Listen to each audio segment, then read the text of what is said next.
আসসালামু আলাইকুম, সবাই কেমন আছেন? আশা করি আশা করি অনেক ভালো আছেন। কি আর বলবো, যেহেতু 16 ডিসেম্বরের পরের দিন থেকে যাদের ফোন আর কি আনঅফিসিয়াল, তাদের সব ফোন তো আর কি চলে যাবে। তো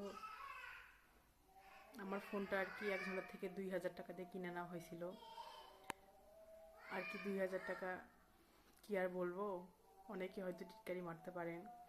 যেহেতু আমরা গরিব অসহায়, 2000 টাকা দিয়ে কিনা হয়েছিল, তাও 2000 টাকার ফোন একবারে নগদ টাকা দিয়ে কিনে নেই।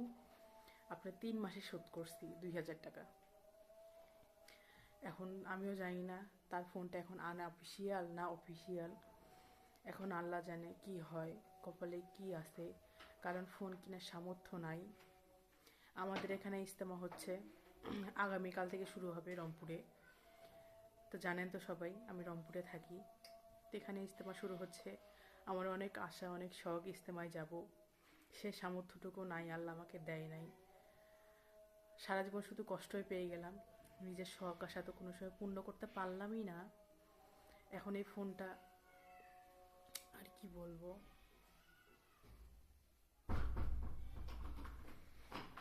অনেক খারাপ লাগতেছে ফোনটার জন্য। যেহেতু 2000 টাকা দিয়ে কিনেছি, এখন জানিও না ওনারই ফোন, যে ভাইয়ের থেকে নিয়েছি ওই ভাই আর কি দিয়ে দিছে। কারণ ফোনটা চার্জ থাকে না তো, আর একটু নেট কম পাই, কি করব। টাচ ফোন 2000 টাকা দিয়ে পাইছি, এটা তো ভাগ্যর ব্যাপার। তাও আবার 3 মাসে শোধ করছে, এটা কে সহ্য করবে বলেন? তাও কপালে যে এত কষ্ট থাকবে ভাবতেও পারি নাই। যদি ফোনটা নষ্টই হয়ে যায়।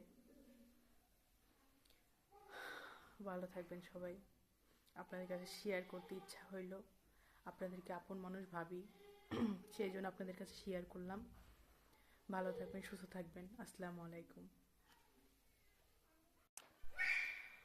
আরেকটা কথা, আমি একটা কথা ভালো করে খেয়াল করে দেখছি, যারা ইতিম অসহায়, ঠিক আছে, গরিব, টাকা পয়সা নাই, তাদেরকে কিন্তু মানুষ কথা বলতে কোনো ইয়া করে না, ইচ্ছা মতো কথা বলতে পারে। যেরকম আমি আমি কথা, মানে উত্তর তো দূরের কথা, কথাই বলতে পারি না। মানুষ আমাকে ইচ্ছা মতো বলে যায়, কেন? আমি যে অসহায়, আমার যে কিছু নাই, কাকে বলবো? পৃথিবীতে কি আছে গার্জিয়ান বলে? ভালো থাকবেন সবাই। আর ভিডিও যদি ভালো লেগে থাকে, অবশ্যই একটু সাপোর্ট করে যাবেন। আপনাদেরকে একটাই রিকোয়েস্ট,